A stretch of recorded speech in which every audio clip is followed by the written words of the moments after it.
All right. Good evening, everybody. Welcome to Beyond Baroque Literary Arts Center. Welcome to the Wanda Coleman Theater. My name is Quentin Ring. I am Beyond Baroque's Executive Director. And we have with us tonight a really exceptional group of writers and artists for what I think is going to be a very important program. It is Memory, Resilience, and Regeneration, Vietnamese Writers in the Diaspora. As I think most all of us know, this year marks the 50th anniversary of the end of the Vietnam War. And so we're just feel it very important and meaningful to gather writers from the diaspora to have a conversation about that anniversary and about what it means to be in the diaspora. Before we get started, I wanted to say a few words about Beyond Baroque. We have been a space and a community dedicated to poets, writers, artists, and the imaginative possibilities of language since 1968, making us 57 years old this year. We nurture the literary arts through a variety of programs, including our workshops program. Our free Wednesday night poetry workshop has been running continuously since 1969. Many of LA's greater known poets have gone through that workshop, including Wanda Coleman, who this theater is named after, as well as Amy Gersler, Harry Northrop, many, many others. We also have a reading and performance series right here in this theater, pretty much every weekend. We have about 100 events a year in this theater. Most of it is focused on poetry, but certainly also fiction, nonfiction. We have sometimes some table readings of plays. We have dance, we have music, we have film. So we keep very busy. Most of it, all of it centered around the literary arts, but certainly branching out into other areas. We do have a few programs coming up that I just want to flag for your attention. Next Friday, we have a program focused on Polish poetry that will feature the Polish poet Krzysztof Sivczek, as well as his translator, Piotr Florczek. And then on Saturday, we will be at the Culver City Book Festival. We have put together a panel at that festival with writers and artists from Altadena. They'll be talking about the fire, about the rebuilding process, and also very much about Altadena's history as a historically Black community. So I encourage everyone to come out for that. That will be at the Vende Museum on Saturday, February 22nd. There's several other panels and readings, and it should be a good time. If you appreciate the show tonight, and if you like to support the work we do, if you want to support a space for writers and artists in Los Angeles, we would very much appreciate it if you would consider becoming a member. Memberships cost as little as $60 if you're a senior, $75 is a regular membership, $100 is a dual membership. You'll notice this event was ticketed. If you become a member, you do get into our events for free. You help us pay poets and writers. You help keep the space going. I don't think I need to tell anybody that the arts, along with pretty much everything else right now, is under severe threat in the United States. So we appreciate any support we can get. And it allows events like this to keep on happening. I really want to thank our staff for all of their work on this program, particularly Eric Alberg, who's in the booth, as well as Jimmy Vega, Genesis Perez, Nick Foreman, and particularly our programs manager, Yvonne Salinas, who did a lot of work putting it together to keep the place running. I also wanted to thank Teresa May Chook, who is a board member of ours and who really helped sort of make the program possible, whose idea it was. And I also want to thank the Diasporic Vietnamese Artists Network, or DVAN for short. They do really a lot of important work, and they are putting out an anthology soon called The Cleaving that you're going to hear a little bit more about. And so this is a little bit of preview of that anthology, which is not out yet, but they've been incredibly helpful in putting this together and co-sponsoring it. Just a few more words I want to say before we get started. The first is just to acknowledge Beyond Baroque's presence here on Tongva land. Beyond Baroque acknowledges the wrong done to indigenous peoples through settler colonialism, genocidal practices, and the violent dispossession of their land. And as an arts organization, we are committed to uplifting indigenous writers, narratives, and their art. I think it's particularly important in every program to mention that, but in this one, this is very much a program we're thinking about war, its after effects, colonialism. This program itself came about because we hosted a program in support of Palestine last summer. Lan was part of that program, and we got talking her and Teresa afterwards.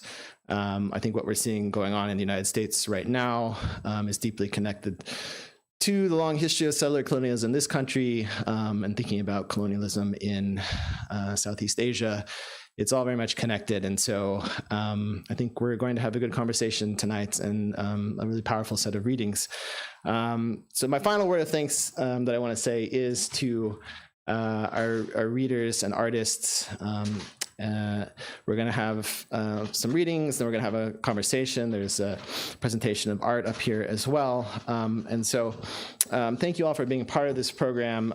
And here to sort of guide you through the program and say a few words is Viet Thanh Nguyen, who is the author of the Pulitzer Prize-winning novel and the New York Times bestseller, The Sympathizer, its sequel, The Committed, and most recently, the memoir, A Man of Two Faces. I really just admire his work very much, both as a writer, as a thinker, and as a dedicated literary citizen. So please, everyone, welcome Viet Thanh Nguyen.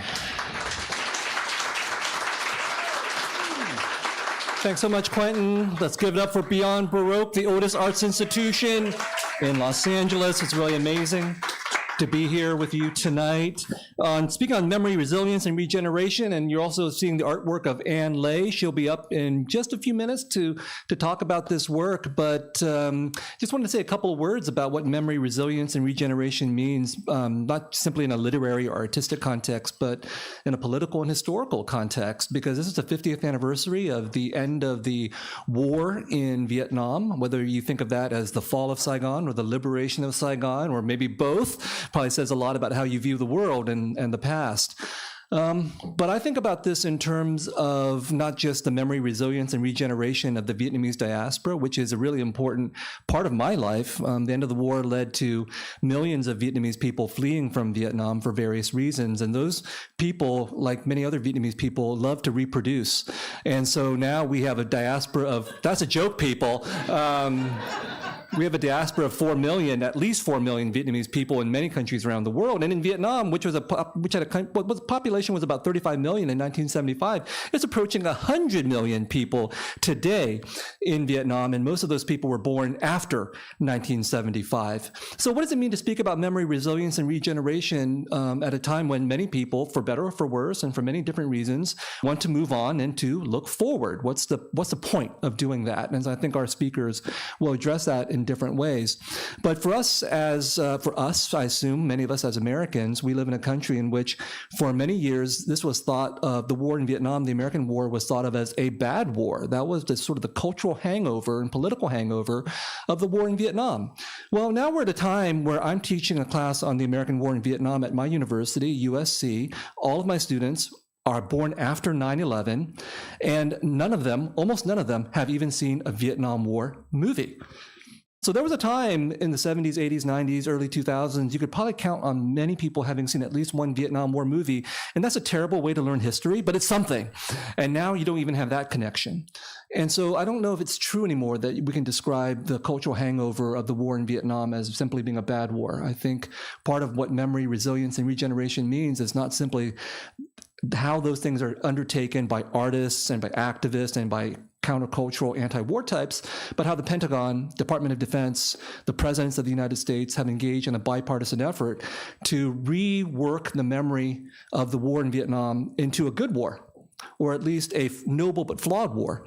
So that the major lesson to be taken away from memory, resilience, and regeneration from the state perspective is how to fight better wars, which is how we got involved in Iraq, in Afghanistan, and many other kinds of different endeavors, and why we have repeated some of our techniques and strategies and rhetoric around Gaza, Palestine, and Israel. That's my take. Not everybody might agree, which is why it's good I'm not the only one speaking, but we have different people here tonight. So let me introduce a couple of those folks who are going to be speaking with us. First, I'm going to do this alphabetically. First, we're going to do a panel with myself and a couple of others. The first of those speakers is Lan Duong. She's an associate professor in cinema and media studies at the University of Southern California. She's the author of Treacherous Subjects, Gender, Culture, and Trans-Vietnamese Feminism. And her book of poems, Nothing Follows, was published by Texas Tech University Press in 2023. It's available here for sale, as are all the books of all the our our speakers tonight. That is Lan right there. Then we will have Mai Elliott, who was born in Vietnam and grew up in Hanoi and Saigon. She is the author of The Sacred Willow, 4 Generations in the Life of a Vietnamese Family. A personal and family memoir, which was nominated for the Pulitzer Prize. Her second book, RAND, R-A-N-D, In Southeast Asia, A History of the Vietnam War Era, chronicles Rand's research projects in Vietnam during the war. And if you don't know what RAND is, I'm sure Gomai will tell you all about it. Research conducted at the behest of policymakers in Washington, D.C., and the impact of this work on RAND, a think tank itself. And then me, so we'll have a little conversation among ourselves, and then Anne will come up and introduce her work, and I'll introduce Anne at that point as well.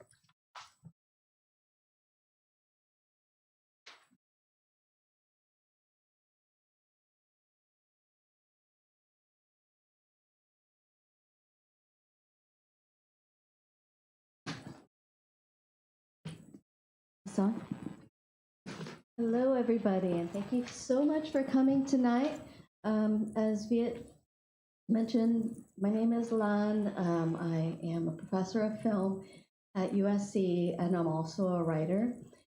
More and more, I see myself as a refugee poet and scholar, and I think I've really embraced that kind of refugee identity because we are upon this 50th year anniversary, but also because I realized that all through my life, I've identified as a refugee, and so is my parents, and so now that I'm writing poetry again, because academia usually just like grinds it out of you. I don't know, graduate school does, but so I went back to poetry writing. And I really embraced the kind of identity that brought us here in 1975. So this 50th year anniversary brings so much emotion to today, and it's found in my writing, both creative and critical now. But what I often try to express then in both the scholarship and the poetry is the idea that it is the end of the Vietnam War, it's the official end, but there are really, it hasn't really ended for so many of us. Not just the Vietnamese diasporans, but also those Laotians, Cambodians, Hmong, ethnic minorities who were completely devastated by the U.S. imperial aggression in Southeast Asia writ large, and are still dealing with the after effects of war, and actually wars in plural, because before then it was a very long struggle against French colonialism. So it's that kind of historical perspective that I like to bring into play when I write, when I talk, or try to express myself as a refugee poet and scholar.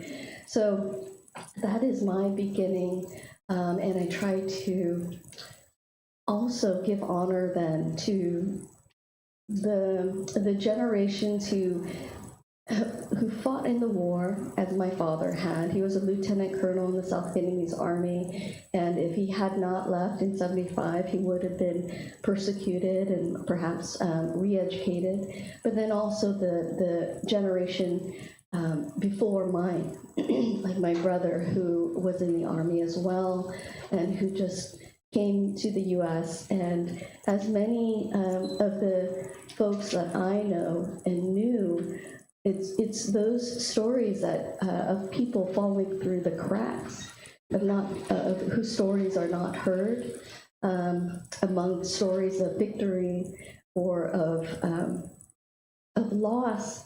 It's the stories of the everyday folks that I know that I like to breathe life into.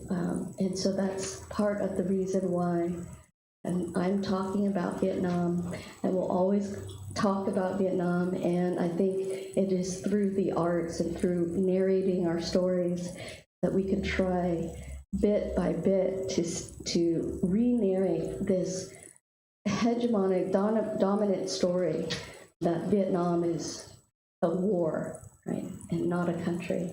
So I'll end with that. And here's.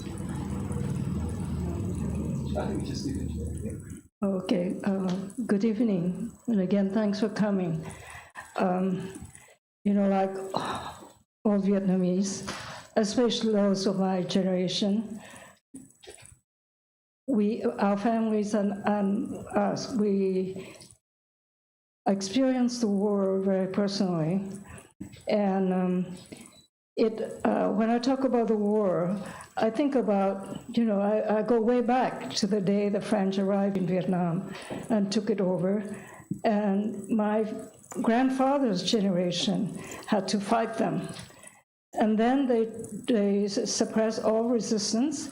And so the generation of my grandfather and my father had to make peace with their presence and their colonial control, because there was nothing they could do. The French at that time were a lot stronger than we were. So it came to the generation of my oldest sister to find a solution. And the solution was very imperfect. It was a communist movement under the name of the Viet Minh League for Independence, led by a man, Ho Chi Minh, who appeared like a great nationalist figure. So they joined out of patriotism, and they paid a heavy price. But when they won, it wasn't over. The peace at that time was imperfect, because peace came with the division of Vietnam into two parts.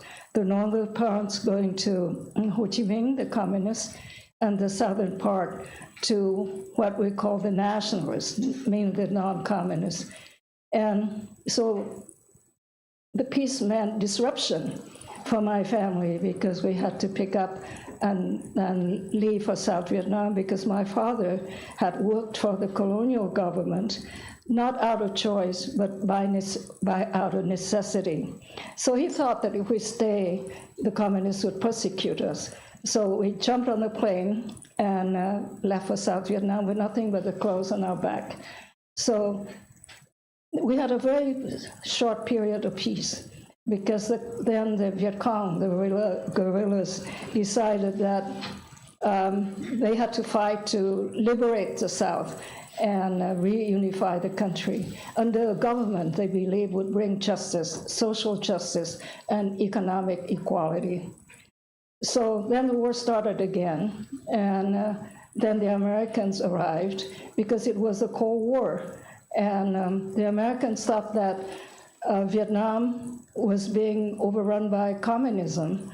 And if the United States didn't stop it, Vietnam was, the communists were a surrogate for the Chinese communists. So if the United States didn't stop the Viet Cong from winning, then the Chinese communists would start expanding. Remember the domino theory, which was the rationale for the US intervention in Vietnam. If the communists were not stopped in Vietnam, the communists would start taking over Laos, Cambodia, Thailand, and pretty soon they would be knocking at the door of Western allies. So anyway, the war continued for us for many years. We were in Saigon, so we didn't experience the war directly, but there were communist bombings, Viet Cong, terrorist attacks, rockets, and so on, falling into the city. So we were not completely inured from the death and destruction. But we knew what was happening in the countryside. We knew the peasants were paying a very high price for this war to stop communism. And then the war ended in 1975. But then a peace was very imperfect, because my family once again had to flee. And that was the fourth time they had fled in Vietnam in their lives. First, twice during the French period, once during the fight between President Diem and rebels, and then in 1975 when they left the country. So even though we were not directly involved in the war, it was always a big part of our life. So like I said, 1975, peace was not perfect, not for us anyway. So like you, my work has had to do with Vietnam.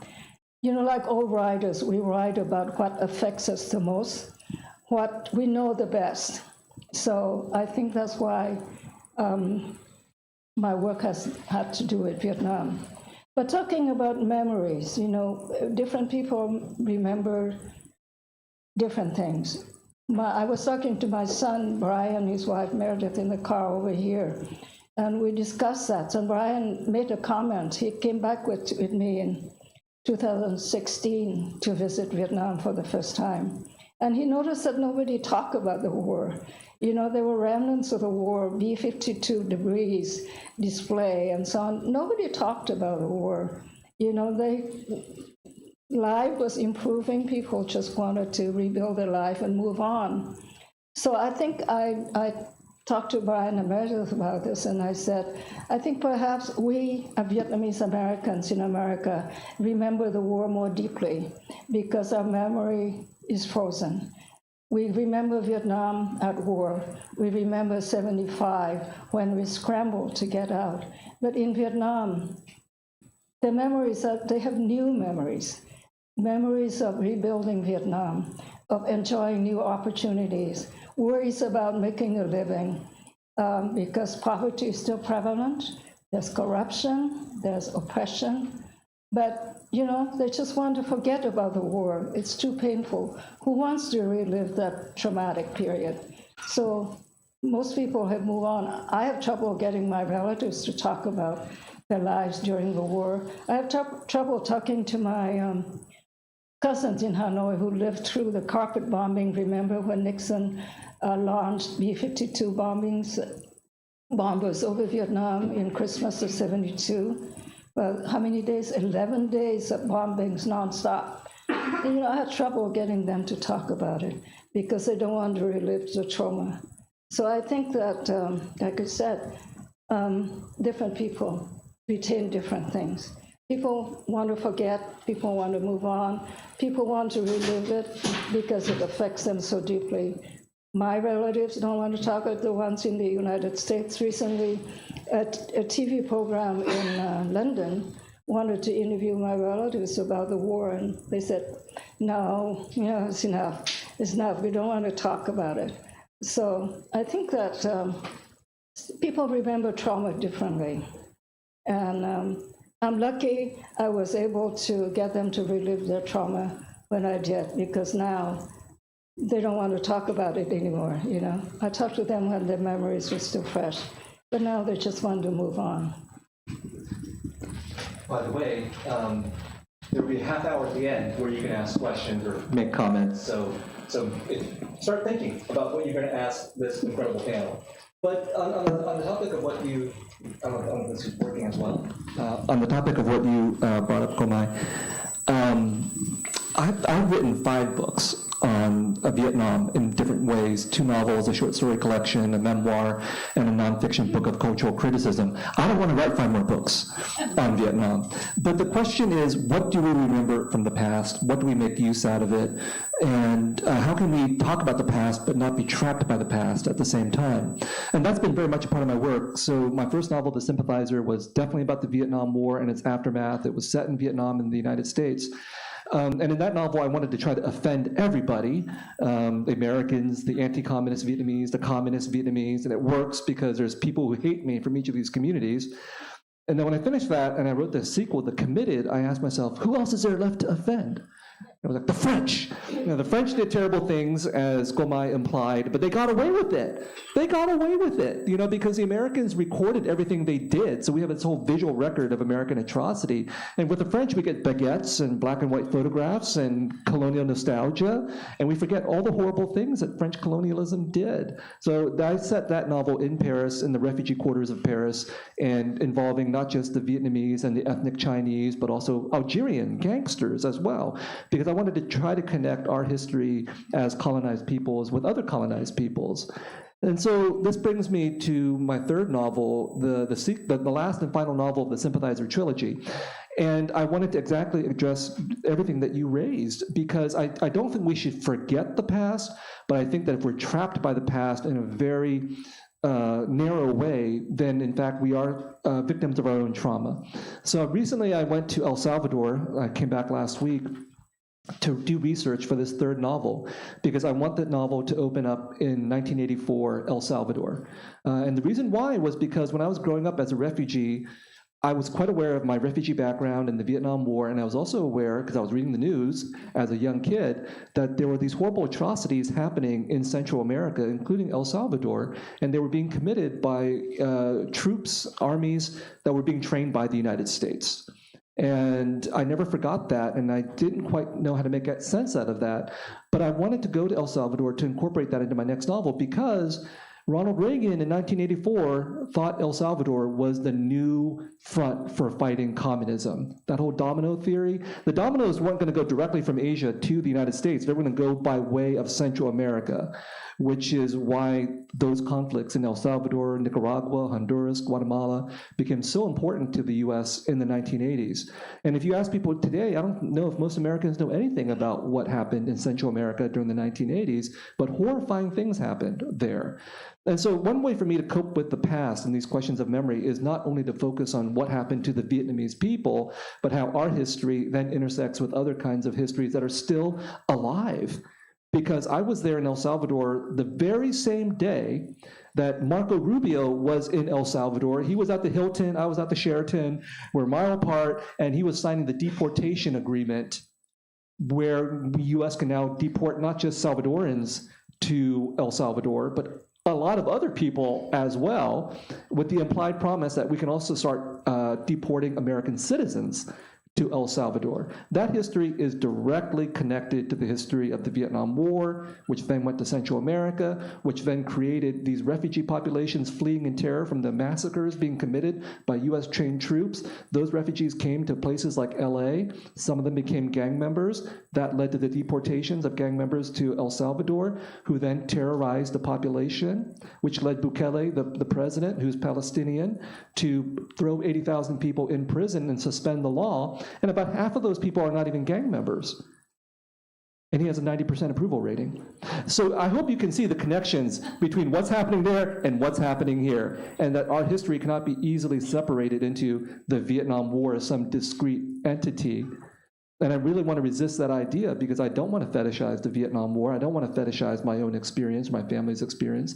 I want to learn from that experience to see how that experience feeds directly into other countries' histories and directly into our own present as Americans as well. So on that really cheerful, optimistic note, I'd like to invite Lan to do our first reading.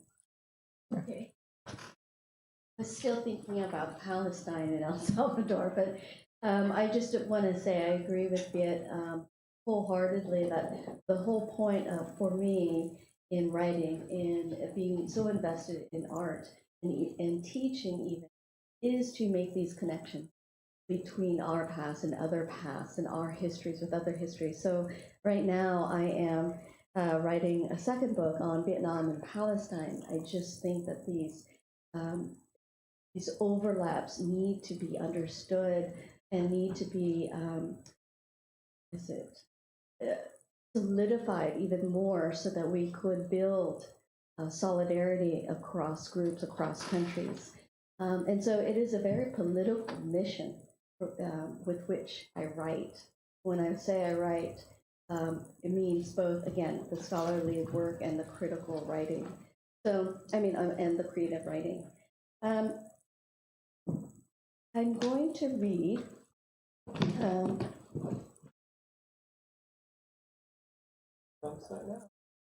all right, so You can sit or you can stand. okay, so I brought my first book.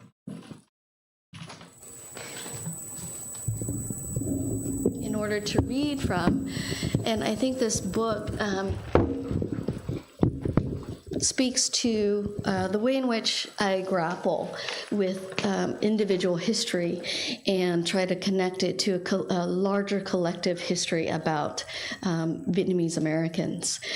So this is Nothing Follows, and it's a collection of poetry that traces the ways that in the wake of war, as I say in the work, everything follows. And the title is supposed to refer to a line in military speak within these reams of papers that my family would write in order to sponsor people over for family reunification.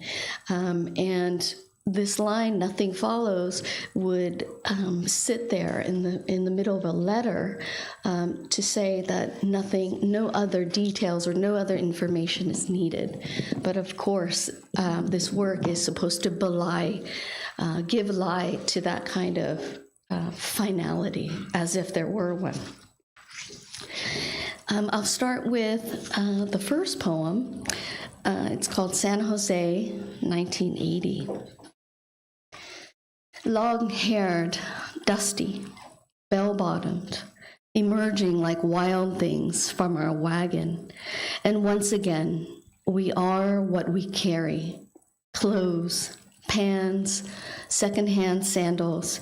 In our fists are rosaries and several scapulars each. A wooden clock in the shape of Vietnam is what Father brings home into the new house, 2 battered hands on north and south.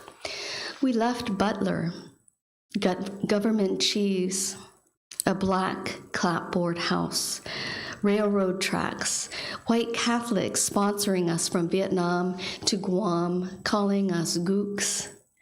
No wonder we are here.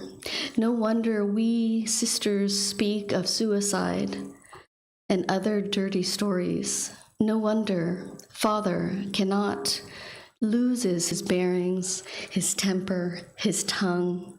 At 6, I'm all eyes, full of spit and spite. I am here, and it's a wonder just to begin again.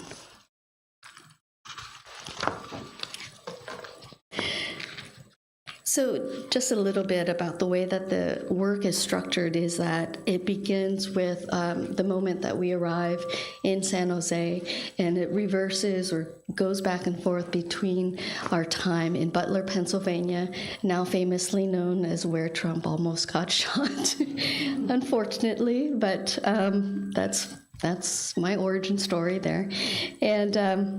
And it goes, and it follows the narrator's trajectory from girlhood to adult, to adolescence, and then adulthood.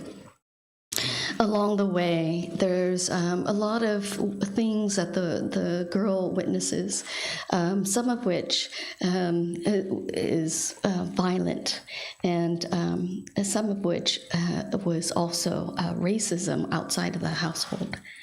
So I'll read another poem about this origin story, where I grew up. Chapel Hill Way. The new house is trimmed in shit brown. 2 palm trees crouch dumbly in the front yard. And because Father has planted a bomb inside me, at first blush, I cannonball into the still dark, my diving headfirst into carpet, my brother tailing me. We are spilling into laughter, fleeing doubles for the other, the same deeply lashed eyes, our faces cracking open like walnuts when we try to smile. Our bangs run across our foreheads like bandits in an open field. The neighbors are truly alarmed. White clouds of hair peeking behind lace curtains. I pay them no mind. Laughing ferociously, hands akimbo. I am a cowboy. And this here will be my Wild West. I'll just read one more of this last poem. And a lot of the work also deals with the kind of feminism that I grew up with among sisters, among women, among those women who made my life livable against sexism and patriarchy. And so it is an homage to my sisters in the end. In this house, we take refuge from the wars we had just come from and the wars that were just beginning. Father, who has carried all his battles in his hands, tattoos his rage onto our flesh, one and one and one. He was a lieutenant colonel in the South Vietnamese Army and has lived through the French, the Japanese, and then the Americans. Wars he has known he carefully places in the closet, a thick, triangular meat of a flag. 3 red stripes folded onto yellow. In this house, we live without the mother for far too long. She will come later to America to reunite with her children 20 years after they left in 1975. This armchair of a woman, she does not tell us why she stayed. She cannot, for the life of her, tell us what she did with the money. In this house, sisters' furies are born, the anger of blooming onto their skin like watercolors, blues and purples mostly. In this house, the eldest brother hatches a plan to take his country back from the communists. In this house, the artist brother becomes a thief first and then a runaway second. In this house, I always sleep with 2 sisters on a double bed. In this house, I grow an ache for the snaking of my arms with their arms, the muscling of my legs with theirs. In this house, I cut fish with hands that are really like broken scissors in the kitchen. I pull white hair from black heads, laying the threads on dark in exquisite reticulate patterns. In this house, I use yosan on legs and temples, nest fists into flesh, and on summer nights, I skim my sisters' backs as if I were reading Braille, unseating pustules of acne, hard and small like grains of rice. In this house, my fingers absorb all of the family's sicknesses, their sweat and their smell, and this is how I know my family. This is how I know they're mine, not by numbers or other polite designations, but by the shape of their bodies, the size of their pores.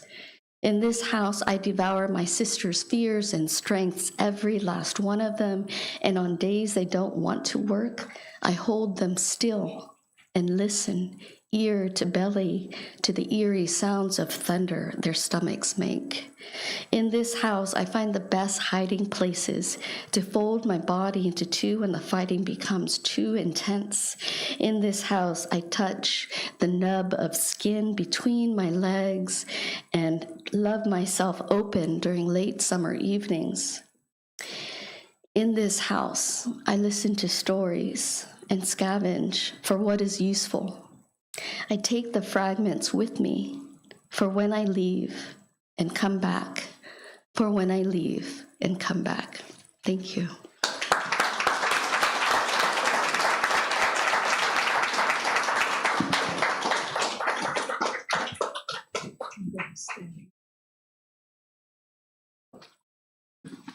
I'm going to read a little from my family memoir. Thank you very much. The Sacred Willow. And it's a story of 4 generations in my family. And it really is also, you can read it as a history of modern Vietnam, starting from the French period, the conquest of Vietnam, the fight for independence, against the French colonialists, the division of the country and the Vietnam War, the aftermath of the Vietnam War, when the people who stayed behind, in my family who stayed behind, some were put in concentration camp to re-indoctrinate them and make them abandon wrong thoughts and embrace socialism. So we talk about memory. So my memory of Vietnam was mainly about wartime. I worked in Vietnam. I went to Georgetown, returned, and was recruited to work for the RAND Corporation. So my job I was bilingual, and that's why they hired me. I knew nothing about communism except that my family hated it. So my job was to go into the jails and the defection centers. Defections for dissenters for holding Viet Cong who had defected, usually out of personal reasons, and then to give the interviews to the RAND analysts, who then put it all together and determine the motivation of the Viet Cong, what made them fight, what made them make that big jump into the insurgency, put up with so much hardships, with the potential of death and injury. Why did they give up? Why did they not give up? So that was the gist of the project for RAND. So anyway, even though I didn't fight in the war, I saw the war through their eyes, because these were peasants who were bearing the brunt of the fighting. And some were committed, some did it out of spite, some did it because they had no choice. And so, anyway, there's a whole range of why people join. But anyway, I saw the war through their eyes. These are the people, as the RAND analysts describe them, these are the peasants who really paid the price for the war. The peasants who just wanted to bring in their crops and go on with their lives, but saw their lives totally destroyed. So anyway, one of the memory of the war that is very vivid in my mind still is that at one time I was working in the a provincial capital in a province in the Mekong Delta. And Hemingway's ex-wife, what is her name again? She came to Vietnam. She was a reporter. Martha Gellhorn, thank you. My memory is slipping. Martha Gellhorn came to Vietnam. And instead of writing about the war, the battles, you know, who was winning, who was losing, she wanted to write a human story about the war. How was the war affecting just common folks? So she wanted to go to the hospital and see the victims of the war firsthand. And being bilingual, again, I was recruited to go with her. And I saw the war with my own eyes for the first time. Not the fighting, but what the war was doing to people of flesh and bones. So I left Vietnam with a lot of the memories of the war. So in 1993, I wanted to write my book, and I was missing half of the story because I had no contact with my families who had stayed in North Vietnam or who had fought with the Viet Minh against the French. So I decided to go back. And another reason was I wanted to have a new memory of Vietnam. See whether I can read this because it's...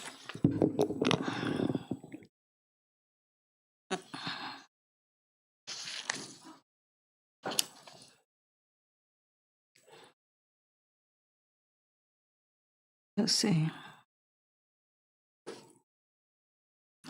So there were two sisters who were left in Vietnam at that time. My older sister, as I mentioned, followed the Viet Minh to fight against the French, and I hadn't seen her for like over 40 years. And another sister had stayed in 1975 because her husband didn't want to flee with the Americans, as she put it. So I hadn't seen her for a while either.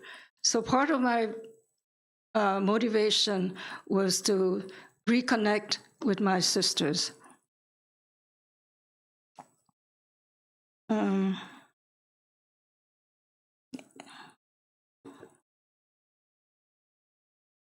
Okay, where I see. So I stopped in Montreal and Paris to talk to relatives. After that, I flew to Vietnam to renew ties with my sisters Thanh and Nguyen, and with other relatives, and to look for documents in the archives in Hanoi that could tell me more about my great-grandfather, the one who fought against the French, grandfather and father. I felt Anxious before I left, unsure how my relatives would receive me after decades of absence. I also hoped that the return to Vietnam, now at peace, would finally dispel the images of war that had haunted me since I had left in 1973, so that I could take back with me to California the certainty that the sorrow I knew were really of the past. As I spied the green Vietnamese countryside beneath the fuselage, I was overwhelmed with emotion, and memories of battles and death flashed through my mind. When my plane taxied at the runway at Tan Son Nhut Airport, I looked out of the windows for the jet fighters that used to park behind the concrete embankments. So American airplanes used to park there because part of Tan Son Nhut was an American air base. But these jet fighters were gone. Gone too were the sandbags and the soldiers toting M16 rifles. I felt disoriented throughout my stay in the South. I would have to constantly, it's very hard for me to see, adjust my memory of war to the reality of peace. My second shock was seeing communist immigration officials and guards in Soviet-style uniforms. For the rest of my visit, I would be surprised again and again by reminders such as the red flags and signs of buildings and the change of building names, that the Viet Cong were no longer at the gate clamoring to get in, but were in charge. So I had a great reunion with my sister. So when I came to see my sister, Thang, the one who joined the Viet Minh, I jumped out of the car and called my sister's name in a voice cracking with emotion. She grabbed me and squeezed my arms in the traditional way of showing affection, and smiled through tears. 40 years, 2 wars, and a revolution, and yet the family bonds had held. I thought Thang had the thick figure of a woman past middle age, and her hair was gray. She was 19 when she left. She was no longer the young and thin sister I had last seen in 1950. She was radiantly happy, surrounded by her children and grandchildren, and she seemed more talkative than I remembered. I was happy, too, that she had finally found serenity after such a hard life. She spent 9 years in the resistance and suffered a lot. So that evening, in the house of Lap, her son, I could not go to sleep. I was excited about being back in Saigon, and my mind was racing with thoughts about my family and about the war and the peace. The night was very quiet. The ground was not shaking from the explosion of bombs falling on the edge of Saigon. As I listened, I heard not the booms of distant cannons,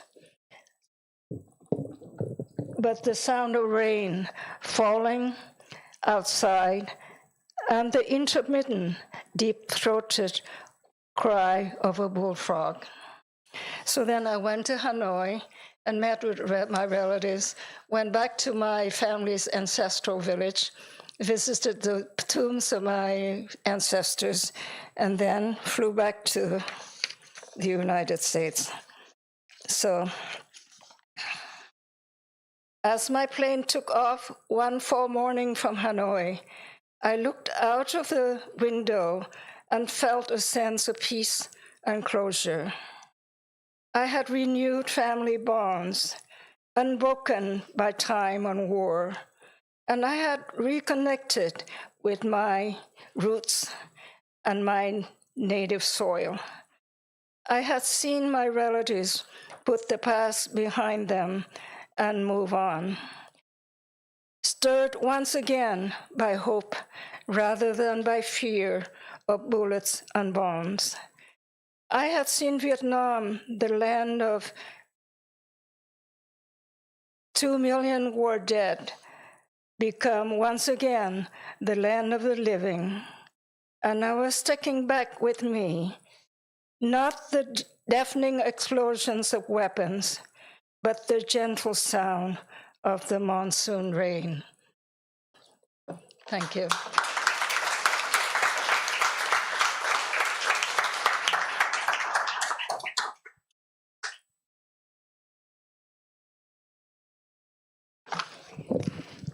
I'm going to read just a brief bit from my last book, A Man of Two Faces, a memoir, a history, a memorial. And it's a book about my family's refugee experiences in the United States and my own refugee experiences. And it's also a book about my interpretation of American culture and politics. And just to give you a flavor of that, what I try to contemplate is what does it mean to be a refugee fleeing from a war and coming to the United States, being a minority, a person of color, marginalized in some ways, but then also finding myself becoming an American citizen and participating in a country built on settler colonialism. And, one thing I say in the book is we in the United States, many of us, don't like to think that this is a country built on settler colonialism. So instead we call settler colonialism the American dream. I'm polemical like that. But at the core of the book, the core of the book is actually about emotion and memory. And so this book started when I was 19 years old and I was a student at Berkeley. And I took a class with Maxine Hong Kingston. And every day I would sit about this far away from Maxine Hong Kingston in a class of 14 students. And every day I would fall asleep. And so at the end of the semester, Maxine writes me a long letter, which the gist of it is, she says, "You seem deeply alienated. You should make use of Cal's excellent counseling services," which I didn't do, of course. I became a writer instead. But I wrote an essay in her class, and it was about my mother going to a psychiatric facility. Obviously, it was a very difficult essay for me to write, and so I put it away in a box, and I didn't look at that essay again for 30 years until the pandemic.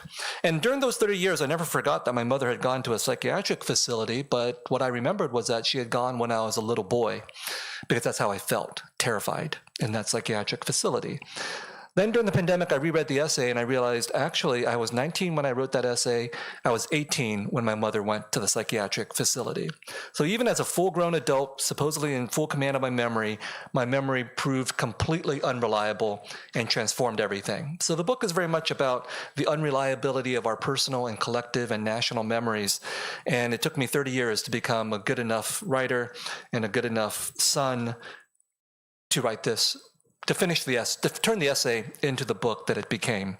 So this is towards the end of the book.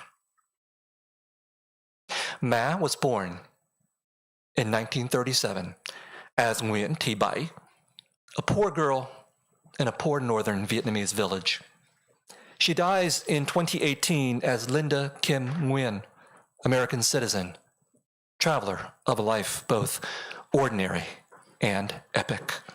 At 17, she married and became a refugee for the first time. At 17, I almost did not graduate from high school because I nearly failed pre-calculus. At 38, a mother of 2 biological sons and 1 adopted daughter, Ma became a refugee for the second time, her sequel starting in an alien country.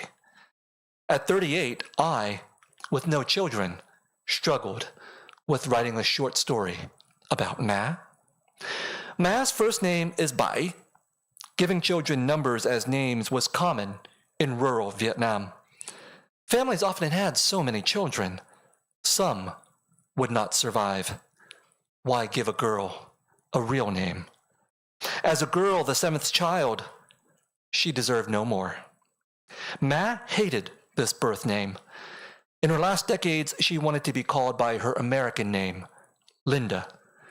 But both her names feel alien on my tongue. I never called her by her name, only Ma as a child, Ma as an adult. Her refugee path shaped even what I called her.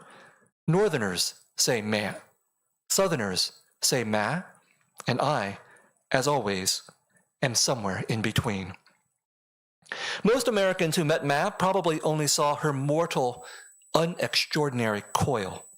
If they knew anything about her, they might know she had been a shopkeeper, businesswoman, refugee. If they knew nothing about her, she was another Asian woman who did not speak good English.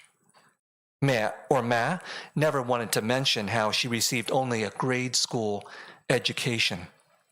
I'm telling on her, and yet she should be told on, even if it is not my secret to tell. Look at what Ma accomplished with just a grade school education, overcoming everything, almost everything, except her mind. Defeated, like so many heroes, not by others, but by herself. A hero, but not a soldier. People like Ma, who will not be remembered by history, are also a part of history, drafted as reluctant players in horrific wars. Unlike soldiers, these civilians, many of them women and children, never get the recognition they deserve. Some endure more terror, see more horror than some soldiers.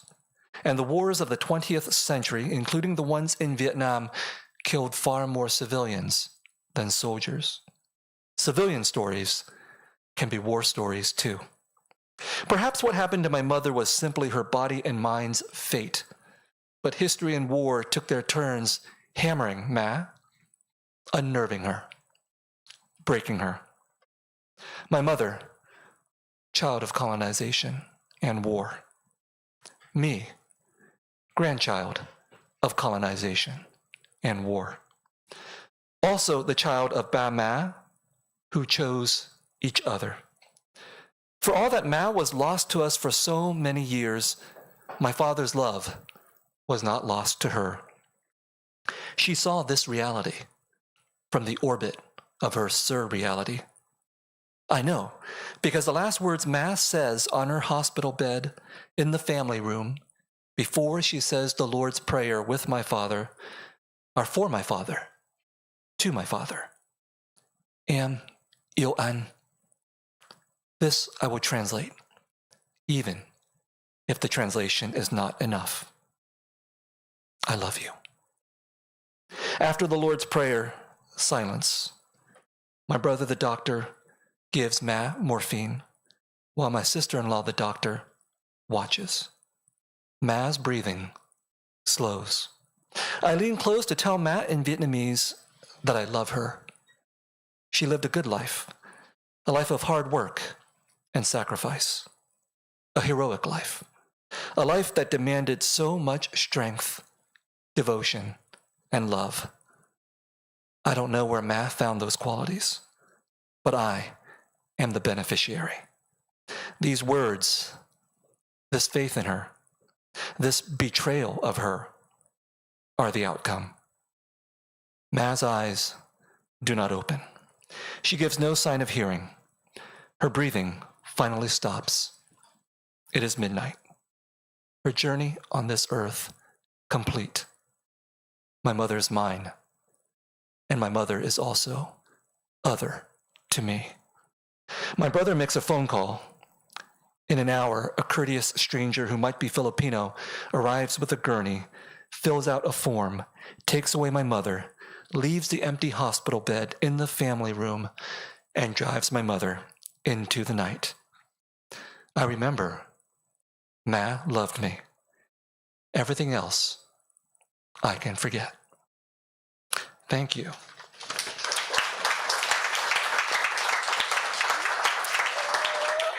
Before we get to our conversation, I'd like to introduce Anne Lay, the artist whose work you're seeing here. She is a Los Angeles-based artist and senior lecturer of photography and fine arts at Loyola Marymount University. She's exhibited works at Fort Worth Contemporary Arts, Wendy Museum, USC Pacific Asia Museum, and USC Roski School of Art and Design. Her photo montages explore identity, family, history, the diaspora, and the space in between becoming Vietnamese American. Hi. Thanks for being here with us.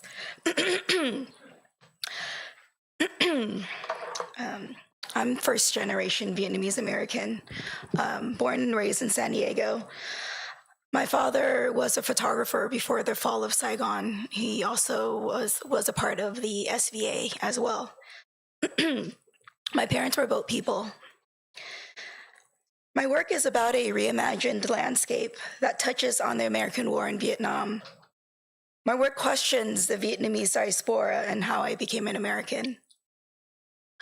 I appropriate photos from my dad's archive in my work, revisiting my family's experiences by using personal and found images to reconstruct slippages in time and history. I'm interested in how storytelling can be used to fill gaps. I'm taking residence in the narratives. So you've been seeing 4 bodies of work just like cycle through the night. So I'm just going to briefly talk about each body so you have a bit more context.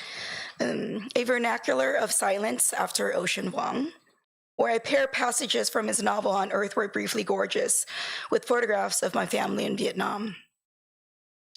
Between Home and Here is about memory, separation, family, and how we embrace, conquer, and loss. Appropriated images of hands and soldiers from the American War in Vietnam are paired with flowers and foliage. World War takes on a personal narrative of my parents starting their lives in San Diego after fleeing Vietnam. One of my older works, Home, Family Album, are recreated family portraits of my family in Vietnam, placed in the Los Angeles landscape. Thank you.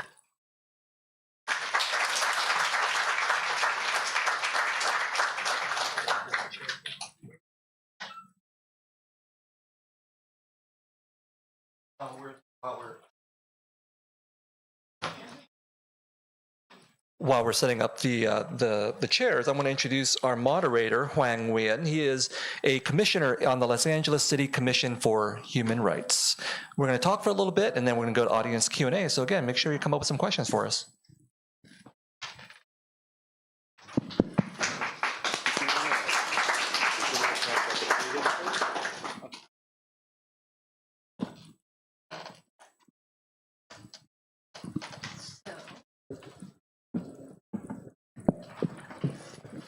Before we get into another discussion about with Hoang moderating, I wanted to introduce this collection of dialogues that I did, as well as Viet, and our colleague Isabel Thuy-Polo, who's actually a dear friend.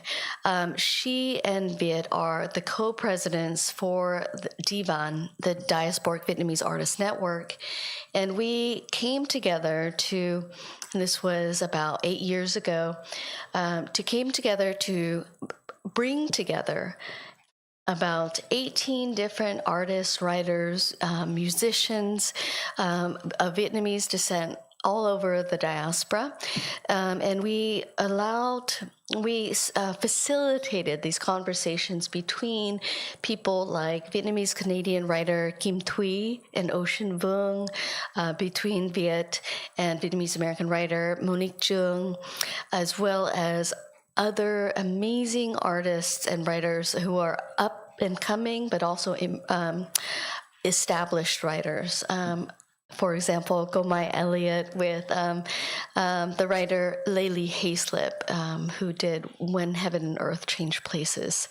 So this is, as I tell people all the time, was such a labor of love, and I'm so happy to introduce it to you all. It is called The Cleaving, and it features these wonderful conversations about the not not just Vietnam and the war and its impacts on our writerly and political consciousnesses, but the way in which we are thinking about craft and audience and our communities who we try to bring into our stories, but then also speak to, and how we also talk about ghosts and lullabies, women talking about being disobedient, and queer folks feeling at the same time very wedded to the word as a way in which to create community in those words with each other within the Vietnamese diasporic landscape or the familial landscape. And so this book is momentous. It is coming out in April. It is supposed to mark the way in which Vietnamese writers have become just so embedded, I think, within American letters and culture and arts. And so it is a celebration and also a milestone. It is a moment to reflect on where we came, how we are in the present, and who we will be in the future. And so it is called The Cleaving. I wanted to just explain really quickly that it is not yet out. It'll be out in April, as I just said, from UC Press. You can order online and save 30% right now. I hope you do pre-order. It is an amazing tapestry of different voices talking about everything from politics to family to community to the global condition. So on that note, we'll have Hoang moderate about the way in which this anthology came together. Cô Mai is a part of it, and Viet is also a part of it, but also the co-editor, and myself as a co-editor. So on that note, I'll leave it to Hoang to ask questions. Thank you.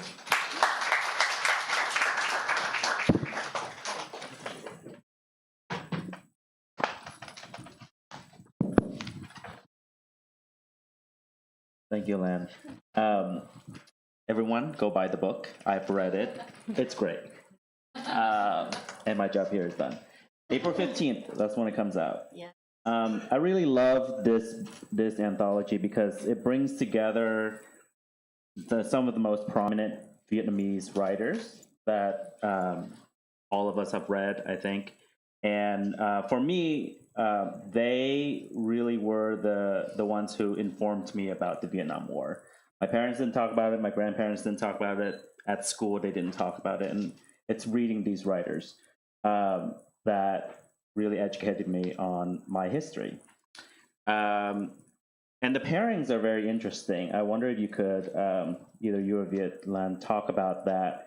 How did you make the pairings? Because I would never have thought to put these folks together in a conversation. And my favorite moments are when they themselves are saying that they are fans of each other. So it's really, really cool. Can you talk about how you made the pairings? So a little bit about this book then. So we did it during the pandemic, or right at the start of the pandemic and all the way until the end. And the writers were all from all over. Israel, from Vietnam, from the US, Canada, so many different countries. So you can imagine logistically it was hard. But Isabel and I and Viet and other collaborators, we came up with this idea of pairing writers who have similar sensibilities, but who might have not met each other, might have not spoken to each other at all. And we were able to facilitate these discussions across generations, across geographical locations. And in doing so, the pairing seemed very organic on the one hand, but the way in which we facilitated the conversations were somewhat not as organic because it had to be done during the pandemic. And so some of them were written to each other, as in letters, or some of them had also transcribed their conversations. And that was part of the conversation. There was actual in-person meetings. So it was because of these conditions that I think the sparks or those little these really productive frictions came out, because again, the pairs of writers sometimes didn't know each other, knew of each other's works, and it was a discovery for both the writers and I'm hoping for the readers, a discovery in knowing a little bit more about how Vietnamese writers see themselves today, and then see themselves as writers or activists or musicians. And so I think it's through this pairing that we were able to just have these really dynamic conversations. I want to point out that there was a flyer that you can pick up that has the 30% coupon. So that'll be at the book sale table. Yeah, you know, Vietnamese people love discounts. Okay, you don't have to ask us. We're giving you a discount in this case. I mean, sometimes the pairings are very deliberate. You know, like we paired Cô Mai with Lily Haystup because they're both of the same generation. But old, meaning wise and respected. But they're also very different because, you know, I think Cô Mai, you came out of an urban, pretty educated, elite background, and Lily Haystup, you know, whose book you might have read, or maybe you saw the Oliver Stone adaptation, Heaven and Earth. I mean, she grew up as I don't mean this in a negative way, but illiterate peasant in a Vietnamese village, and you were talking about that population as being the one most devastated by the war. So that was just a really logical pairing. And in other cases, it was just really interesting to think about all these different writers who are coming from such radically different backgrounds. Some of them are established, we mentioned their names, but, you know, newer writers like Violet Cooper-Smith, you know, who's mixed race and who wrote a novel about a young Vietnamese American woman who goes back to Vietnam and she's teaching English, and then she, you know, turns into a ghost, and it then becomes this like ghost horror story. And so it was like, I know everybody knows that Vietnamese people are supposed to talk about the war, but that's not exactly what all Vietnamese people do. Mm-hmm. And so we wanted to foreground that, and, you know, artists like Thi Bui, who did the graphic memoir the best we could do. So it's not just poets and prose writers and memoirists, but also graphic artists as well. But the overall spirit, and I want to mention this because I think it's relevant to Beyond Baroque and maybe to many of you here who are artists. For me, the overwhelming drive behind this was born out of the fact that when I was at Berkeley, a bunch of other Vietnamese people and I felt like we were misfits. We did not want to be the scientists and the engineers and all that kind of model minority stuff. Instead, we wanted to be another kind of model minority, which is the artists and the writers. You know, and that's another way in which Asian American artists and Asian American people have made a major contribution, is through using the arts to engage questions of representation. And so we started, as far as we knew, the first Vietnamese American arts group in the country, which we melodramatically called Ink and Blood, Mc Và Mao. I think that's also very Vietnamese. You know, like we got to cut ourselves open to create something. But the idea behind that was that this is a collective. And I thought that was very important because, to me, looking at the American art scene and literary scene, it's very much one based on this individualist idea. You know, everybody's out for themselves and for their careers and their egos and so on. And that's true for a lot of Vietnamese American artists and writers and Vietnamese diasporic artists and writers too. But what was also really crucial to me was collectivity and community. Like, could we do both? Could we obviously have individual careers and visions, but could we also build this upon a spirit of solidarity and an ethos of bringing everybody up together and forming opportunities and opening doors and so on. And so that was where Ink and Blood became Diasporic Vietnamese Artist Network, and, you know, doing things like doing residencies where we brought artists together literally from all over the world. So the genesis of this book came about from an art residency we did in Jurassic above Palo Alto, and people came from France, Australia, the United States, I think Canada as well. And then we have done artist residencies in France, in Vietnam recently. The one in Vietnam is really interesting because there it was Vietnamese artists, and we brought some Vietnamese Americans back, and we also had indigenous Vietnamese writers there as well. That's another question that doesn't get dealt with a lot, which is indigeneity and the fact that Vietnam actually is a really diverse country with 52 so-called ethnic minorities. But again, that's, to me, coming as a refugee out of the Vietnam War, I knew that we had an invitation. The poet Bao Phi says this very clearly in his work, Sung I Sing. When you're a minority in this country, you get one trauma. That's your invitation. You get to speak on your one trauma. That's all you get to do.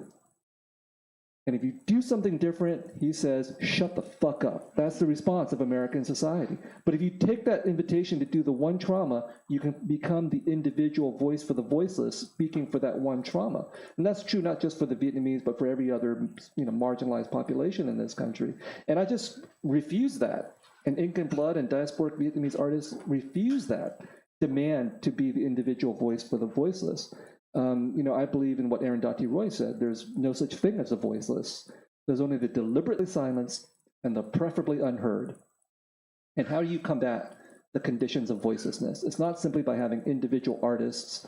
It's by having individual artists working in solidarity to build community.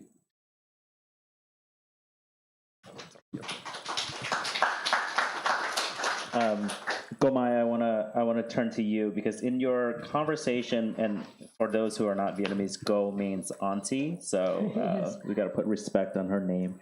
Gomai, in your conversation with Lily Hayslip, you both talked about how American publishers did not want to do anything with your books at the time, and yours was one of the first memoirs by a Vietnamese person that's written in English. Yeah. So that's what's so groundbreaking about it. But they didn't want to publish your books. Can you talk about how you overcame those obstacles in order to tell this very, very important story? Yes, at the time my book was published, Americans in general just didn't want to think about the war anymore. They want to forget it. So there was no interest in Vietnam, the Vietnam War, especially stories about Vietnamese by Vietnamese. So when I wrote my book, thousands of books had been written about Vietnam, but they were all about the American experience in Vietnam, about waves of young Americans being sent over there to fight, kind of lost youth stories.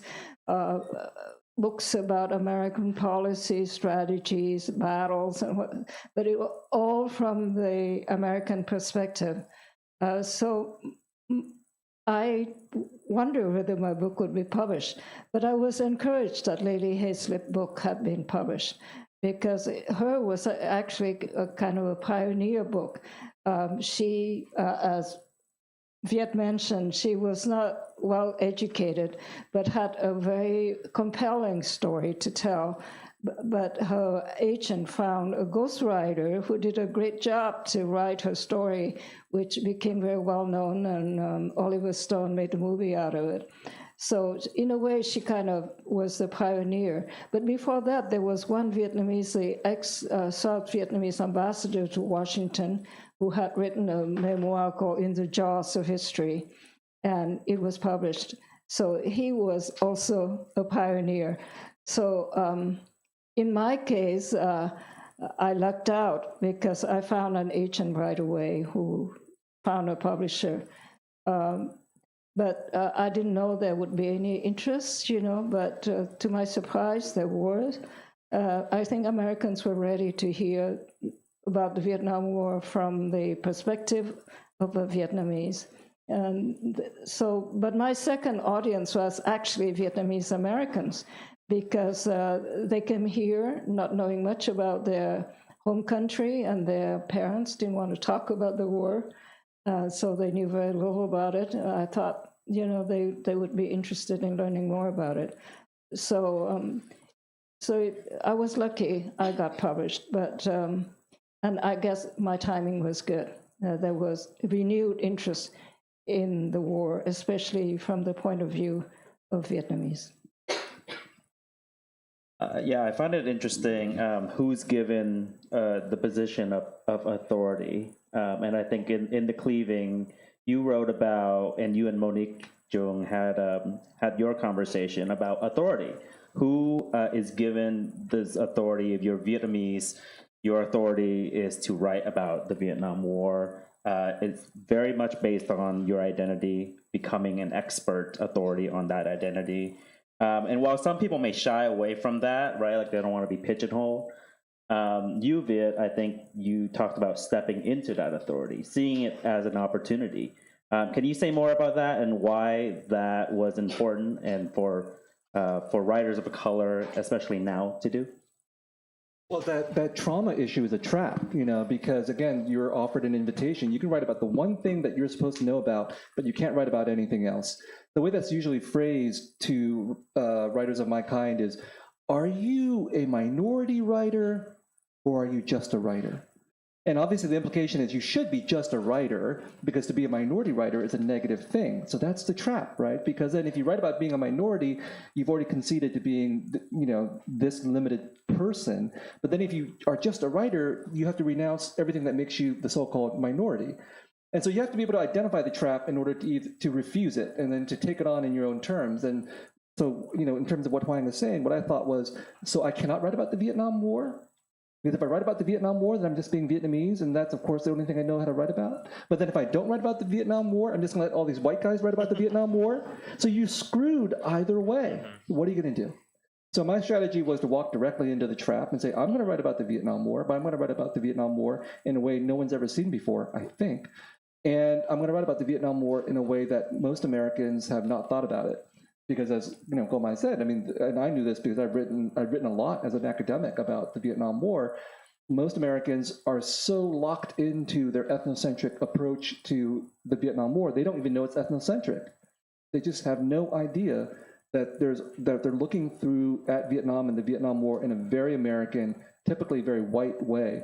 Even if it's in a black way, it's still a very American way. For those of you who've seen Defy Bloods by Spike Lee, for example. And so that was the challenge, was to talk about the trauma, but to rephrase it and reframe it in a way that would make everybody uncomfortable. Not just Americans, but I said also the anti-communist Vietnamese and the communist Vietnamese as well. And to redefine what the Vietnam War meant. So The Sympathizer, just to talk about that one book, it's marketed as a Vietnam War novel. And I have totally participated in that marketing. Just to give you an example, we could have published that book in 2014. But I told my publisher, let's publish it in 2015, because that'll be the 40th anniversary of the end of the Vietnam War, and I will get so many press opportunities. And that's exactly what happened. So yes, I walked directly into it, but I took all those press opportunities to talk about the war in my terms, which is to say, this is not a Vietnam War novel. This is a novel about American imperialism and the fact that the Vietnam War is simply one episode in a very long history of American warfare that goes from the very origins to Vietnam and then to Iraq and Afghanistan. So that was my approach, is to understand how I would be pigeonholed, what my trauma was, and to use that opportunity to exploit liberal guilt so that I could then, say what I had to say. I highly recommend that to all of you who might consider that as a viable strategy. And it worked. How many millions of copies have it sold? This is the one thing I can talk about with my parents. But they don't care about the content. Like, how many copies did you sell? That's good. Let's pivot for a little bit. I want to talk about Vietnam as a country. I think it's many things to many different people. Lan, you wrote that the Western world sees Vietnam as, quote, too often as a country of war, at times a leftist revolutionary fantasy, and now a viable site for capitalistic investment. The vast majority of people see it very, very differently, especially young people, young American-born Vietnamese. I think they don't know what to make of it. Is it a site of tragedy or tourism? So I'm curious how you all view Vietnam right now, and what is your relationship to the country? Why don't we start with Lan?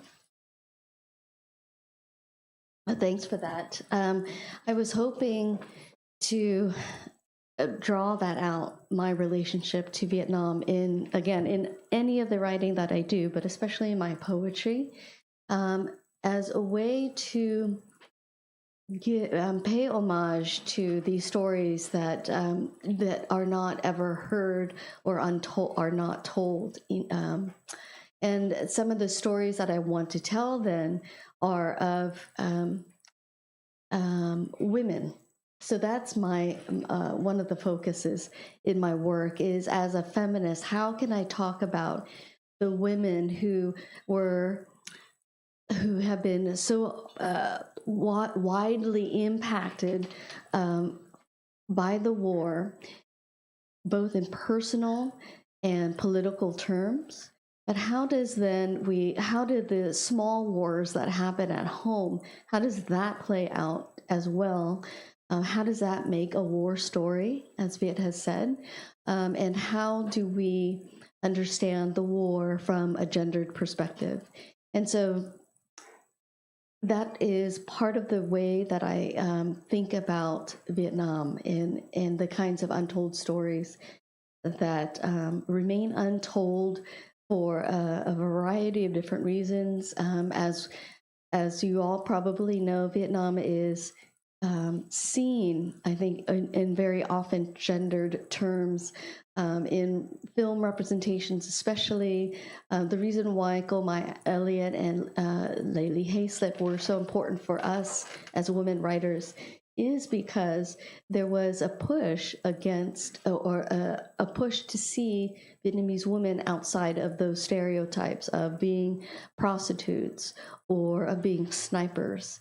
And so it has been really important for me to think about Vietnam in those, in terms of women's experiences. And so that's where I speak from. And I'm hoping that it is the younger generation who feel that connection to Vietnam. Often in my experiences, speaking to students and young activists, it's often through women, often through mothers, and not just through these, through their fathers or through their grandfathers, and these masculinist images of war and soldiering. So that's how I see Vietnam. And again, it is often through that perspective as a feminist.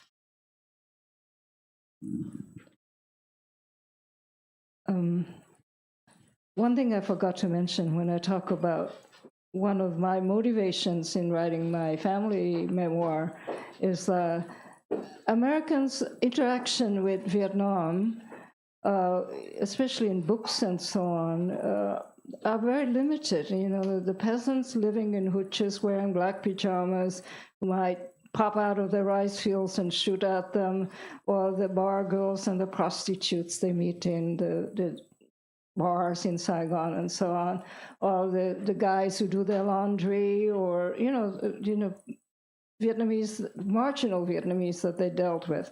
So one of my reasons for writing a book is to present a very different picture of Vietnam. It's a country with ancient history. We had 5,000 years of history, a country with traditions, customs, educated people, middle-class people who were caught in this conflict, forced to choose between one side or the other, and the choice was never perfect, And I wanted to show that, I want to talk about the middle class, this group of people caught in the middle, the educated people who, many of them made their choice, but the others were caught in the dilemma. So I wanted to present Vietnam as a very different country from what the Americans had seen, from their just very limited personal interaction. So that was part of the story. But also I wanted to talk about the women in my family, the ones who followed Confucian traditions to the letter, and yet there was also women who joined the revolution. One of the very famous women during the fight against the French was the wife of General Hoang Nguyen Giap, the victor of Dien Bien Phu, who defeated the French. She was guillotined, had her head chopped off by the French. So, and Vietnam has an illustrious tradition of women fighting, leading armies, the Hai Ba Chung, who fought against the Chinese and jumped into the river to kill themselves rather than surrender to the Chinese when they were defeated, and so on and so forth. But, that was part of the reason why I wrote my book.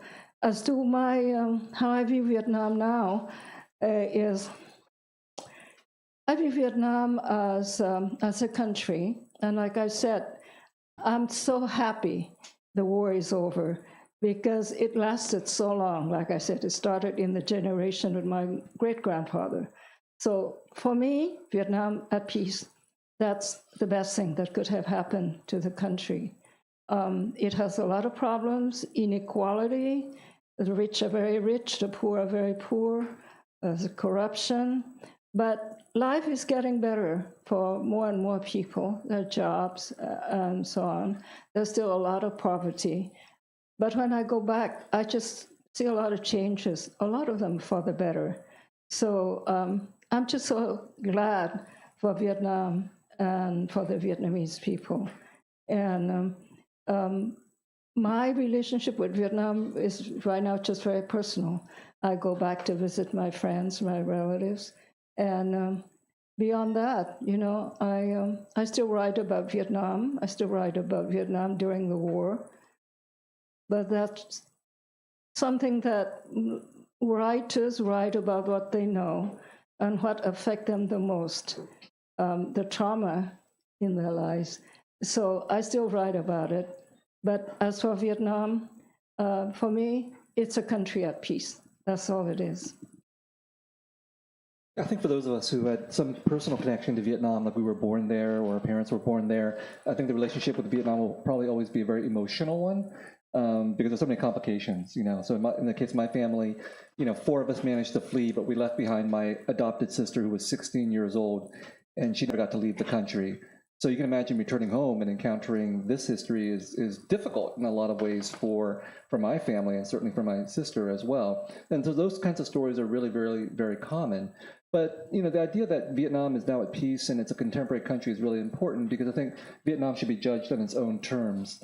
And because of the history of the war and colonization and so on, and the fact that the French were there, and then the Americans were there, and then the Chinese were there before them and all that, it's so hard to get out of these binaristic arguments about Vietnam. Like, you're either for the United States or against the United States. You're for Vietnam or against Vietnam. And to me, those arguments are oftentimes embedded deeply in this history of colonialism and conflict in which Vietnam, contemporary Vietnam, is unfortunately stuck. But it's no longer a country defined by colonialism and by war. It's a nation state that's on its own.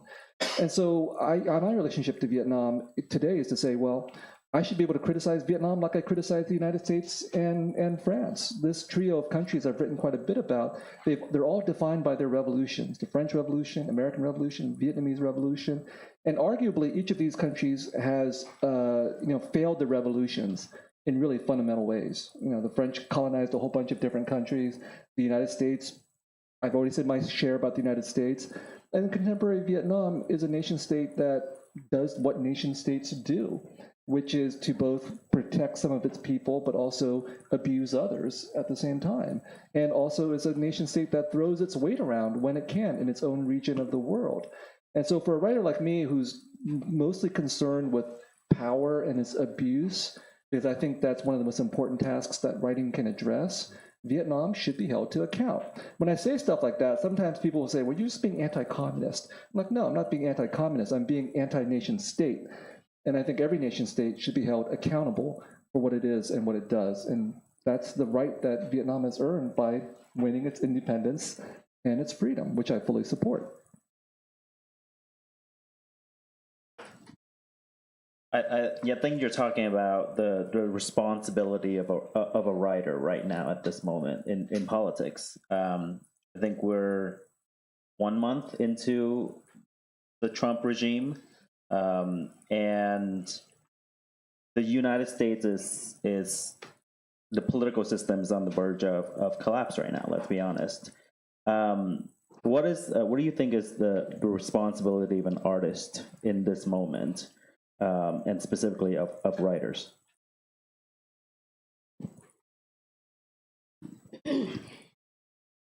This goes back to what I talked about earlier, and I'll also talk about, in this response, my feeling towards Vietnam, which changes, and it's not static at all, depending on where I'm at emotionally with this country in which I was born. I think as a writer, we need to, as writers during this time period, it's so important to make those connections, again, between these imperial pasts and what the U.S. has done to not only Vietnam, but to the whole of Southeast Asia and other countries, even before 1975, and in its wars and war making across so many different other countries today. So that's what the role of an artist is. Absolutely. For myself, I see that writing about Vietnam is to tell the next generation, I think, that about these horrors that has happened, so that they'd understand their history, but also to think about how it relates to their present. So there's always this kind of connection between past and present when I talk to young students, young writers, and they often ask me, how do we talk about Vietnam, especially to our parents who don't want to talk about it, and how do we get past Vietnamese Americans, especially some of the older generation, who are really for Trump and who are anti-immigrant, who refuse to see themselves as just the refugee that they are.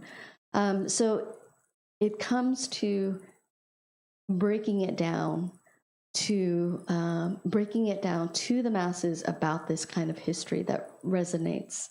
And that's so important now.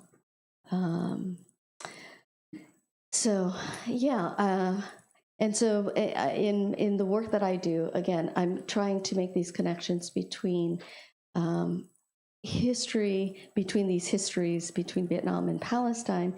But I agree with what Viet has also said, which is to say that Vietnam has its own settler colonial history, and that as Vietnamese Americans coming to the U.S., we are settler colonials ourselves, and we feel and we have to see these kinds of implications and see how we come together as community members to work towards a kind of just future for a global community. So it's complicated, but so necessary at this point.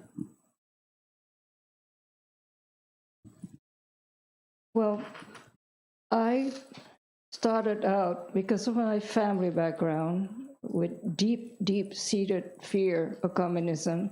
I started out as a very strong anti-communist, and I changed my views very gradually. But I came to the point where I concluded that the war was exacting too heavy a price on Vietnam, the Vietnamese people, especially the peasants, who really had nothing to lose. It was the people like my middle class who had the most to lose if the communists won. So I decided at one point that the killing and the destruction had gone far enough. So I started to oppose the war. But what I did was I went to Washington and tried to lobby Congress for an end to the war. And I did that because I believed that was what you could have the most influence. So I did it very reluctantly, because coming from Vietnam, being an Asian, being a woman, I thought, I would have no influence in Washington, D.C. But my American friends who were anti-war activists persuaded me that I should go. So I did, you know. So I think that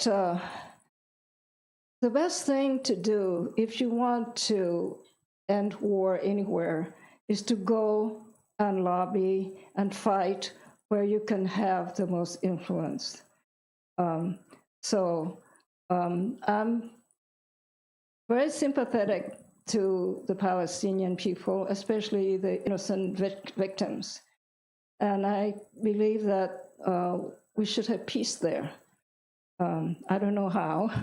I don't know much about the situation, but I know it will take a lot to bring peace to Gaza. But I think that if you want to make the most influence, it's not through your writing or to, join protests, but to go where you think, try to influence the people who can make the policies, who send aids, who send bombs and weapons. If that's what you want to do, try going to Washington and lobby, which was what we did. But, to no avail, because the war ended in Vietnam, because the Vietnamese fought and ended it themselves. So it was fought and ended on the ground in Vietnam. Though Congress cutting off aid did help, but it was really in the hands of the Vietnamese to bring about the ending they wanted. And so the communists were stronger, they were more committed, they were disciplined, they won. So that's how the war ended. It's not through me lobbying Congress or anything. So my conclusion is you do what you can, but be realistic about what you can achieve. And that's my view anyway. I tried, but I had no influence. Yeah, I think there's definitely a limit to lobbying or advocating to Congress members. That's why I think the question of what artists can do is so important. Viet, you're very political. You use your platform as an artist to talk about Palestine and Gaza very often, and to wake people up, especially people who don't know much about the issue. Maybe they follow you for your work on Vietnamese writing. Talk about some of the blowback that you've received and why you insist on this activism. You're not Palestinian or Israeli, so why are you choosing to use your bullhorn for this?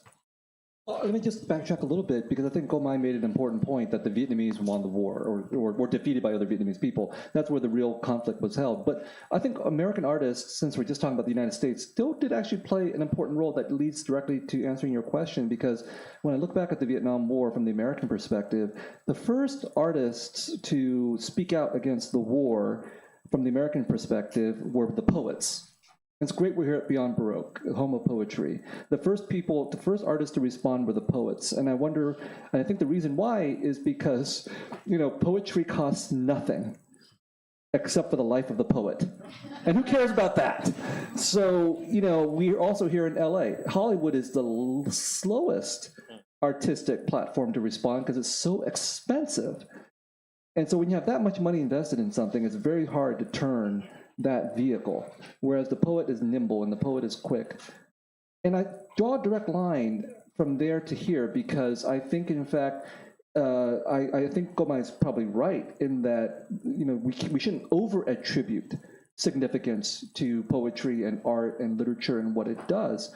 However, we shouldn't underestimate its value and its worth either, because the whole blowback against DEI at the present moment and the whole effort to ban books and so on, these are direct responses to what it is that artists and intellectuals and writers have done, at least since the Vietnam War era and beyond. If the artists and the writers weren't having an effect, then there wouldn't be a blowback against the very things that their work represents in terms of trying to change American society, contest American values, criticize the military-industrial complex, and so on and so forth.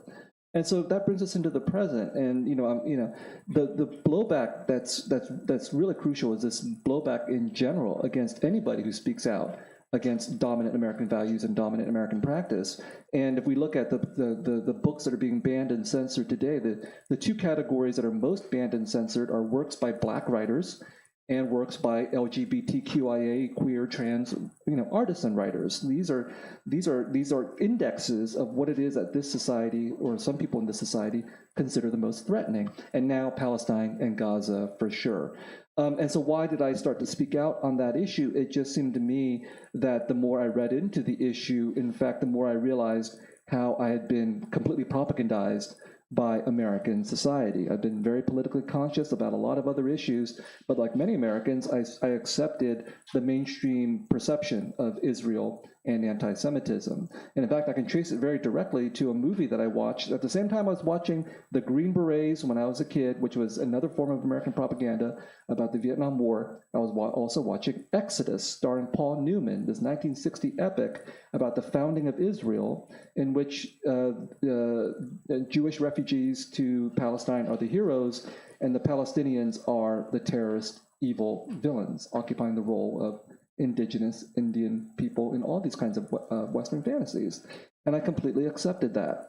So at the same time, my education into political consciousness came partly about through Edward Said and his work on Orientalism, which Asian Americans have completely adopted as their own. But Said, came up with that book partly through his experiences as a Palestinian intellectual in the West. So making all these connections, it seemed to me inevitable that I would have to, at least understand that there was an occupation and apartheid and settler colonialism and then genocide happening in Gaza and then in the West Bank. And then I would have to speak out on it because my entire identity as a writer and as a scholar and an academic has been as an Asian American activist.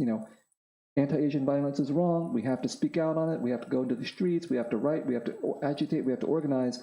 But if we're doing all that, we also have to do it for Palestinians as well, given the connections that I can make between what the United States did in Vietnam, in East and Southeast Asia, and then into West and Southwest Asia, where Palestine and Israel are.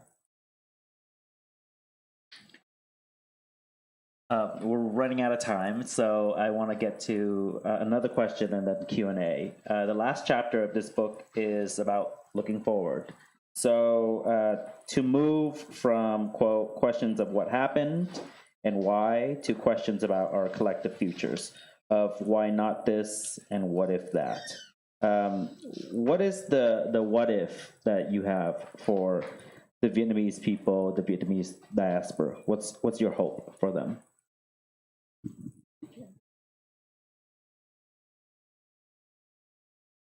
A hard one. Yes, it is. Well, I think that if you talk about the Vietnamese Americans in America, I hope they stay safe. And I hope that some of them will not be deported. I was talking to a Vietnamese American friend of mine, and she's going to Costa Rica. I said, why are you going to Costa Rica? She said, I want to see whether I can get citizenship there because, Trump his administration can deport me. If I run a red light, and I commit a felony or something, they will deport me. So I really don't know whether there's fear right now in part of the Vietnamese American community, but I hope that, they will stay safe. And for the people in Vietnam, I hope that life continues to improve. One of the side effects of Trump's trade policy against China is that American corporations are looking for alternative sources of manufacturing. So some of them have moved part of their operations to Vietnam, but that's helpful because it creates a lot of jobs. Intel, Apple, you name it, big companies. So I hope that the trend will continue and that Vietnam will keep developing and life will just get better, not just for the few, but for the many, because I think they deserve it. They work very hard. They've gone through a lot of hardships. So I think if anybody deserves a better future, a better life, it's the poor people of Vietnam. So that's what my hope is for Vietnam and the Vietnamese. Well, I'll just give an example. Like I teach at USC, and I went to school in the 1990s. In the 1990s, the Vietnamese students at the UC campuses mostly spoke Vietnamese and were deeply anti-communist. And then when I started teaching at USC in the 2000s, there were Vietnamese American students and Vietnamese international students, and the Vietnamese American meetings were conducted in English, but these two populations did not talk to each other, and the Vietnamese Americans were still really anti-communist. And then recently, the Vietnamese Student Association at the campus has invited me to talk a couple of times on April 30th, the anniversary of the end of the Vietnam War. And in these meetings now, there are Vietnamese American students, and there are Vietnamese international students, and they all speak English, and they don't care about the past. They've invited me to speak on something that is purely history for them. They say, we know our parents and our grandparents are upset about this history. We're not. We just want to hear a history lesson from you, and then let's all drink boba together. And I was like, that's great. That's exactly, in order to get to, Komai's position, this is exactly what has to happen. The younger generation should be historically informed. They should be aware of memories, and then they should go and do whatever else they need to do. They should turn Vietnam into this capitalist utopia that's really a dystopia, and then they'll deal with those problems. But those are their problems. Those are the problems that they're going to make, not the problems that they've inherited from previous generations. And so I think that does give me hope, because it means that this newer generation of Vietnamese Americans is not only going to be concerned about Vietnam, but they will be concerned about the United States and our contemporary politics, and about Palestine and about Trump, and they will be engaged in this full breadth of possibilities as young Americans. Well, so my final thoughts would be that contrary to Komai's words, I hope that Vietnamese Americans, Vietnamese diasporans know that they are unsafe, that they are not safe from continuing racism, that they will be especially in these difficult times, that they will be deported. They are under that threat. And for me, that sense of unsafety means, that means we need to resist in the ways in which we talked about, through lobbying, but also through being on the streets, talking to each other, and creating art. And in so doing, realize that the rollbacks on DEI is really a rollback on civil rights, and that we are connected in those ways with other folks who have been oppressed within this country.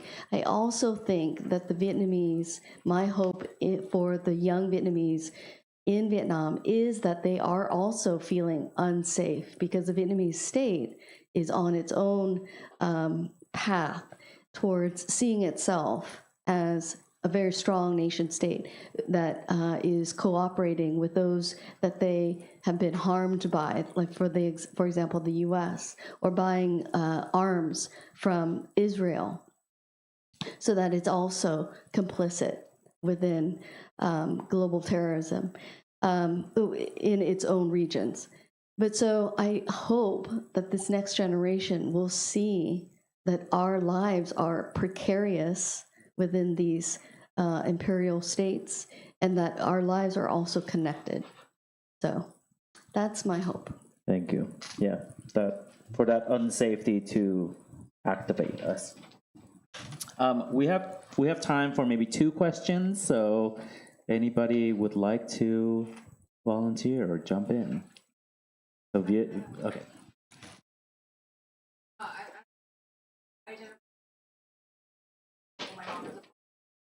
I feel like I have a lot.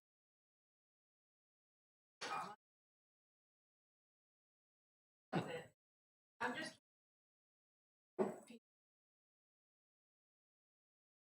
that, I guess. Are there?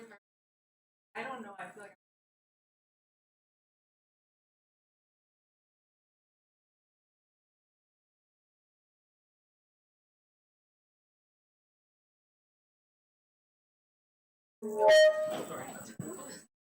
has moved on in a way like that if you come up with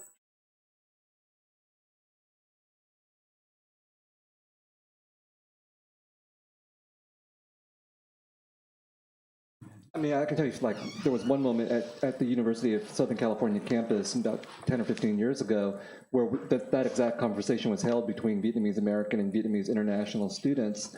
What it boiled down to was the Vietnamese American students saying, we can't forgive and forget, we can't move on because we know our parents and grandparents were deeply affected by this, therefore we're affected by it, and our filial piety requires us to carry on this memory of the past. And the Vietnamese international students said, we understand your pain, but we have already moved on. And from their perspective, they were the victors. And so in some ways, I think it was easier in that sense to leave behind the trauma of the past. That's not to say that the Vietnamese who went through the war weren't traumatized. We have a whole record of these kinds of, literary, artistic versions of traumatic history for the Vietnamese of that generation. But I have the impression that the youngest generation, the ones that were saying these kinds of things born after the war, it seems very sincere. We won. It's over. Let's move on.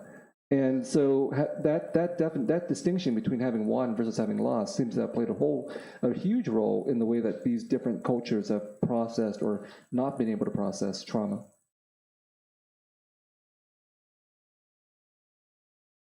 I want to ask, I was born here, and I'm actually processing a lot of